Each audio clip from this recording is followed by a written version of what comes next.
Hockey. Fast-paced, intense, and always a major headline for the Winter Olympic Games. But here in Oswego, that intensity doesn't just come every 4 years.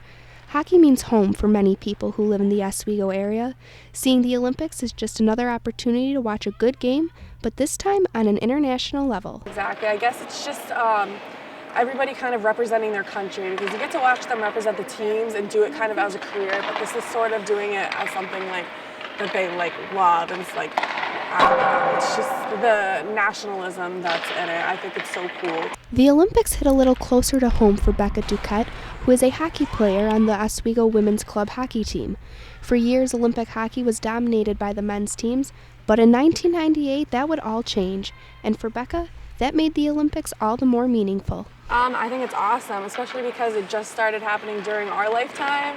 Like my lifetime, especially, they just started playing back in 1998, and I'm from Plattsburgh, which is only 45 minutes from Lake Placid, so I grew up kind of watching, and I knew some of the players, and it's just kind of like a big deal. Ice hockey games have been staged at the Olympics since the 1920s, and ever since it has brought us some of the most memorable moments of Olympic history. I asked Becca what her favorite Olympic moment has been so far, and being someone from the Lake Placid area, well... Is this even a question? It's obviously going to be the miracle. 1980, especially because it happened in Lake Placid, so, I mean, can't hate on that. If anyone ever picks any other moment than that, no, I'm sorry. While men's and women's hockey is definitely a crowd pleaser here at Oswego, they're not the only ones who know how to tear up the ice. Synchronized skating is a huge event here in Oswego. However, it's not even an event at the Winter Olympics. Lake Effects captain Brittany Hoffman says that synchronized skating is on the verge of making an Olympic debut. The big disappointment for me is that synchro isn't in the Olympics, and I think that what they're trying to do is put it in 2018. There's a lot of work that needs to be done for it. But Brittany is not alone. One of the most popular trends on Twitter during these Olympics is the hashtag #WhyNotSynchro. Brittany says synchro will bring something new and exciting to the Winter Olympics. With synchronized skating, it's pretty similar, but also extremely different from everything else.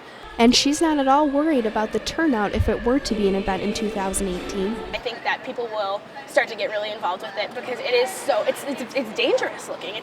It's more of a contact sport than anything in figure skating outside of pairs where they lift people above their head, but they do that in synchro too. And we do these crazy intersections flying 50 miles per hour at each other, and I think that that's a really big crowd pleaser. Right now, synchronized ice skating is the most popular form of figure skating, giving even more of a push to get it into the Olympics.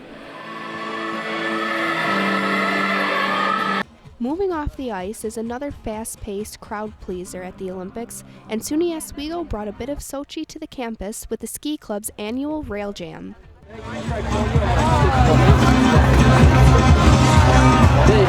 Sochi brought out some familiar faces like skier Bodie Miller and Sean White. We were able to catch up with a snowboarder from Oswego and find out what he thought about the snowboarding competition over in Sochi. I think it was good. I think Sean White should have placed.